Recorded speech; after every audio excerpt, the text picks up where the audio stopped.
राम राम। आज हम श्रीमद् भगवत गीता के अध्याय 4 ज्ञान कर्म संन्यास योग का श्लोक 30 संस्कृत उच्चारण और हिंदी अर्थ सहित सीखेंगे।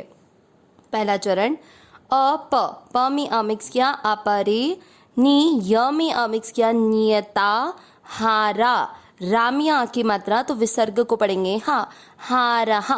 पहला चरण फिर से अपरे, नियता, हारहा।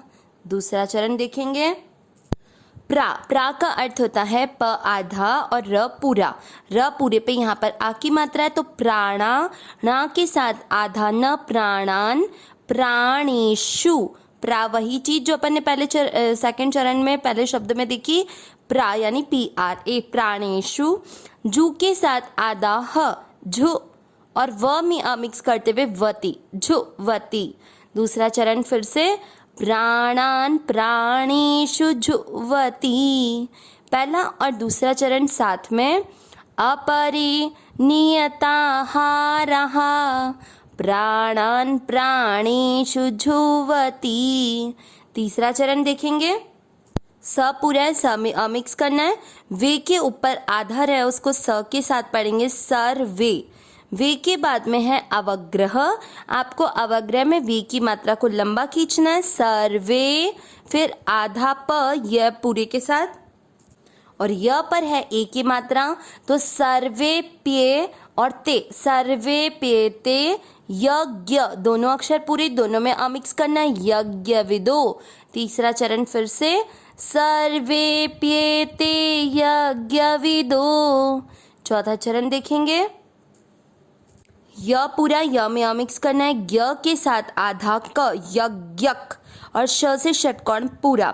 देखिए ये आधा क और श पूरा मिलकर पूरा क्षत्रिय बनाएंगे क्ष, इसीलिए आपको क्या इसको क्लियर मतलब बहुत इजी बनाने के लिए आधा क आपने य के साथ जोड़ दिया और श पूरे को आगे वाले शब्द के साथ कर दिया शपित।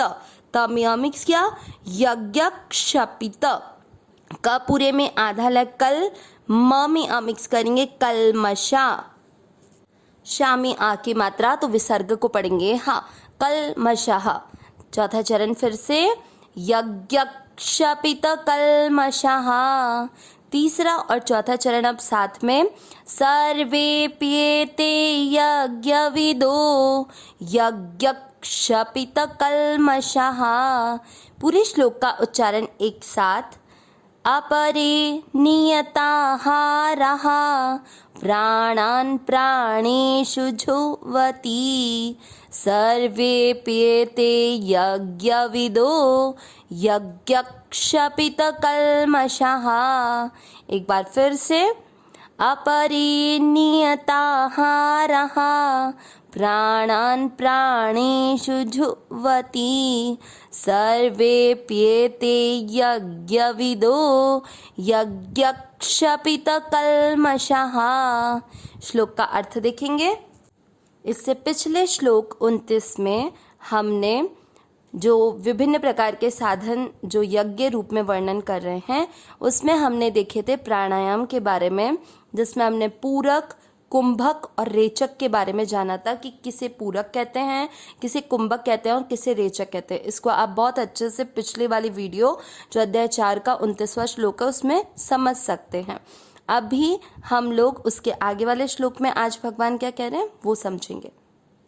अपरे जो पिछले वाले श्लोक से उसको अलग बताने के लिए अपरे यानी अन्य, ठीक है। अन्य लोग क्या करते हैं, अपरे नियता हारहा, इसमें दो शब्द है, नियत धन आहारहा। तो अ और आ की मात्रा, नियत में अ की मात्रा है और आहारा में आ की, अ और आ की मात्रा मिलकर आ बन जाएगा, इसलिए नियता हारहा ये शब्द बना है। नियत यानी नियमित और आहारहा यानी आहार करने वाला। तो नियमित आहार करने वाले क्या करते हैं, प्राणान, प्राणान यानी प्राणों का, प्राणेषु प्राणों में, जुवती हवन किया करते हैं। तो क्या अर्थ निकला पहले और दूसरे चरण का कि अन्य योगी लोग, जो अन्य अपन मतलब देख रहे हैं ना सारे यज्ञ के बारे में, तो वो अन्य लोग क्या करते हैं, अन्य लोग जो अन्य नियमित आहार करने वाले प्राणों का प्राणों में हवन किया करते हैं। अब प्राणों का प्राणों में हवन करने के लिए पहली कंडीशन क्या रखी, नियमित आहार करने वाले। तो यहाँ पर नियमित आहार शब्द भगवान ने क्यों जोड़ा, क्योंकि जो अधिक भोजन करने वाले हैं या कम भोजन करने वाले हैं या फिर बिल्कुल भी भोजन नहीं करने वाले हैं, वो प्राणों का प्राणों में हवन नहीं कर सकते। तो पहली कंडीशन जरूरी है, नियमित आहार करने वाले, जो न तो अधिक भोजन करें न कम करें और या फिर बिल्कुल भी ना करें, वो नहीं, जो नियमित करे वो।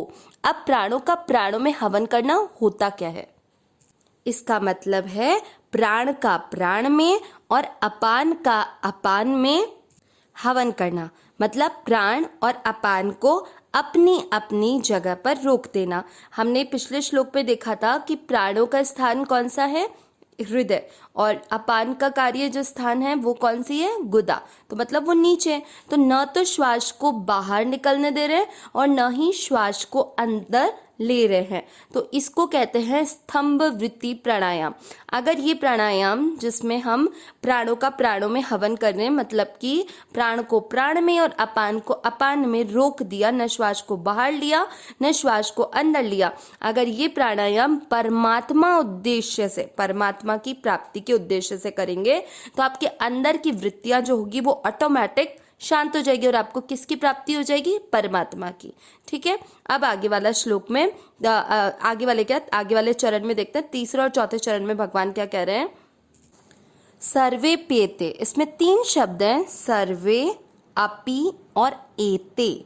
सर्वे अपि यानी तो हो गया सभी साधकों के बारे में आ रहा है, और एते यानी ये आगे, सर्वे पेते यज्ञ विदो यानी यज्ञ को जानने वाले हैं, यज्ञ क्षपित मतलब यज्ञ के द्वारा कल्मषः यानी पाप का नाश करने वाले हैं।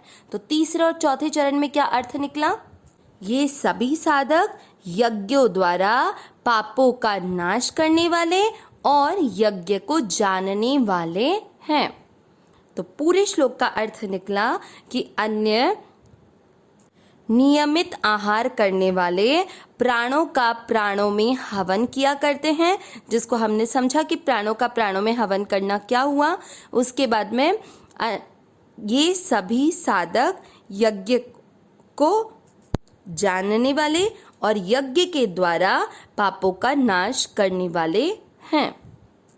ये सभी साधक मतलब किसके लिए कहा गया है, जो हम लोग 24वें श्लोक से सारे देख रहे थे ना, यज्ञों का वर्णन 24वें श्लोक, इसी अध्याय के 24वें श्लोक से हम भिन्न भिन्न प्रकार के साधनों का यज्ञ रूप से वर्णन सुन रहे हैं। तो उस 24वें श्लोक से भगवान ने इस 30वें श्लोक के पहले दूसरे चरण मतलब कि पूर्वार्ध तक जितने यज्ञों का वर्णन किया है, उन सभी को पूर्ण करने वाले साधकों के लिए सर्वे पेते शब्द आया है। ये सभी यज्ञ को जानने वाले, यज्ञ को जानने वाले मतलब यज्ञ को तत्व से जानते हैं कि यज्ञ करना मतलब निष्काम भाव पूर्वक कर्तव्य कर्म करना, केवल संसार के हित के लिए करना। अगर आप प्राणायाम वगैरह भी कर रहे हैं तो उसको अपने शरीर की शुद्धि नहीं बल्कि परमात्मा प्राप्ति के उद्देश्य और सभी के कल्याण का उद्देश्य रखकर किया जाए तो वो ये साधन बन जाता है। तो इस तरीके से हमें अलग अलग प्रकार के साधन भगवान ने 24वें श्लोक से 30वें श्लोक के बीच में बताया, और ये सभी को इन सभी यज्ञों को पूर्ण करने वाले, यज्ञ के द्वारा अपने पापों का नाश करने वाले हैं और यज्ञ को जानने वाले हैं। अविनाशी सहज सुख राशि ही नाथ, हे मेरे नाथ मैं आपको भूलूं नहीं। नारायण नारायण नारायण नारायण।